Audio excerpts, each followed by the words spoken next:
What's up, guys? Manic Assassin back here with you today with yet another Viking build.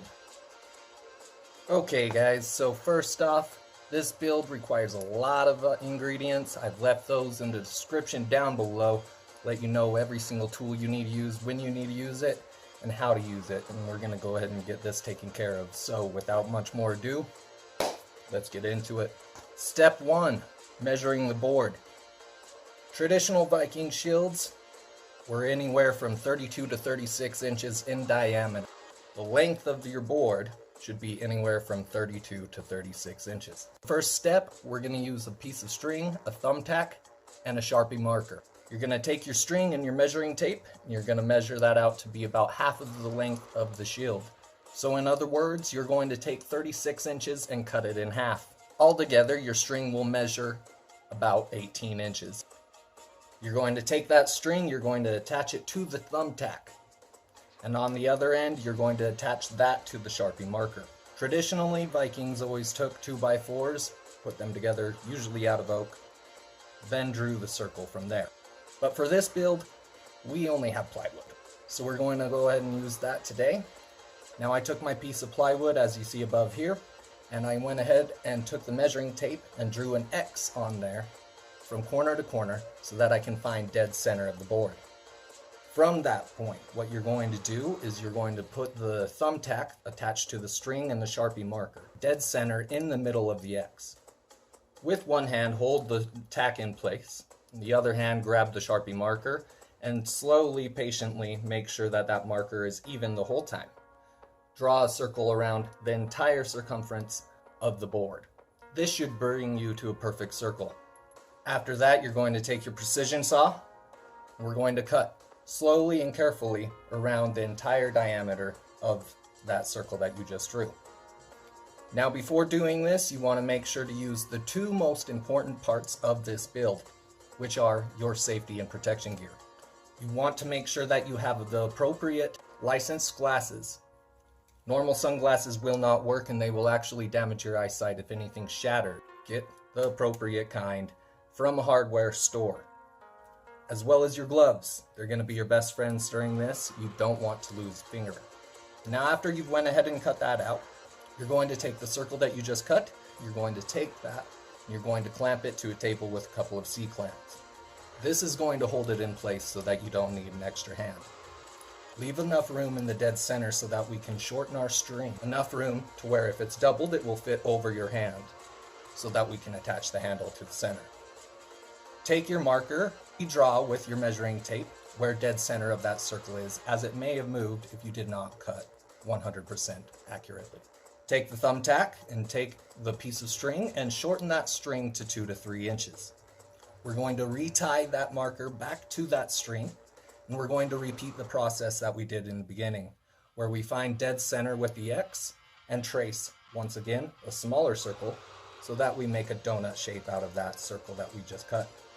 Next, we're going to take our power drill, find the corresponding head for it, and go ahead and drill a couple of holes right next to where that line is, but on the inside of the circle. What we're going to do is we're creating a hole so that we can drop the precision saw back down into that hole and cut that donut shape right back out. When you are done, your shield should look a little bit like this. Take your measuring tape, measure the actual donut-shaped board that you have now, and find out what the circumference actually is. If you're a little off, that's okay. We're going to be adding a little bit of leather as well as an outside rim to it. We're going to take a regular 2x4 after that and make our handle.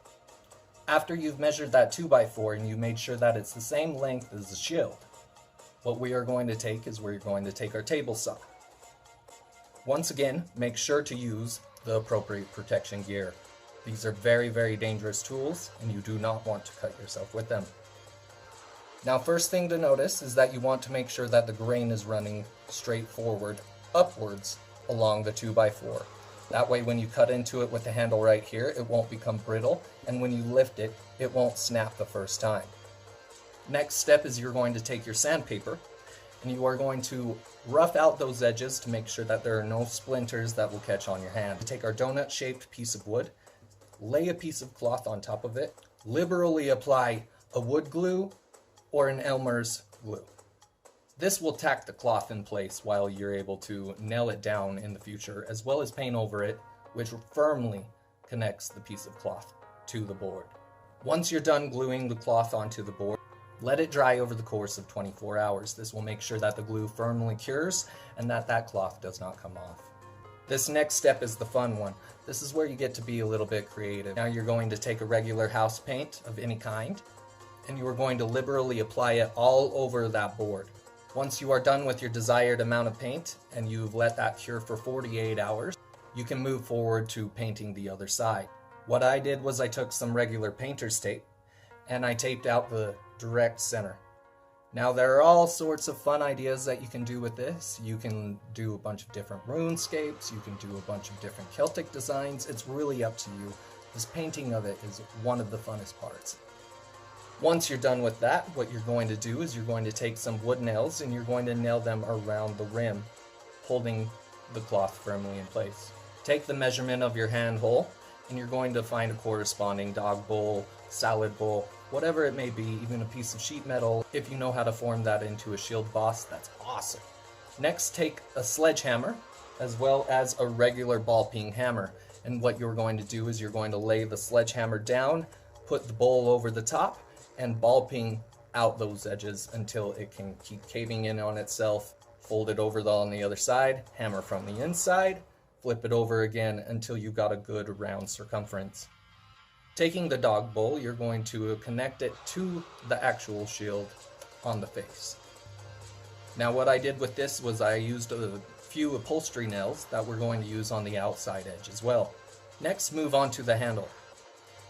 We're going to take the handle shape that we cut out and we sanded down, and we're going to go ahead and customize that in whichever way you want. As long as you leave the back side of the board that connects to the shield flush with no carvings, you should be fine. Next, we're going to drill the corresponding holes so that we can attach the shield to the board. If you see the board is warped during any of this with the paint drying and everything else, that's absolutely okay. Once you attach this handle, it will straighten it out. After you're done with that, we're going to go ahead and drill another hole dead center so that we can attach this handle that we made out of the belt. I also went ahead and I wrapped the handle with an old purse strap. You also can get these D-rings off of a purse. That way you don't have to buy individual D-rings, you don't have to buy individual O-rings. You can just simply use the other pieces of the purse that you took apart so that we can make this leather wrap for the handle. Now go ahead and take your handle, and we're going to take a couple of bolts and we're going to attach it through the front face of the shield into the back. Take a couple of dome caps if you have them so that it rides flush with the skin. I also added in a couple of washers here so that it gives the wood a little bit more support and doesn't tear the leather nearly as easy. You're going to take your old belt and you're going to punch a couple of new holes into it. You can use a regular screwdriver with this, but it will ruin your tool. Now this is where the hammer and chisels come in, but if you have a hole punch for leather work, that works even better. Next, take some leather brads. We're going to attach these two pieces ends of the belt together to make a nice form-fitting shoulder strap.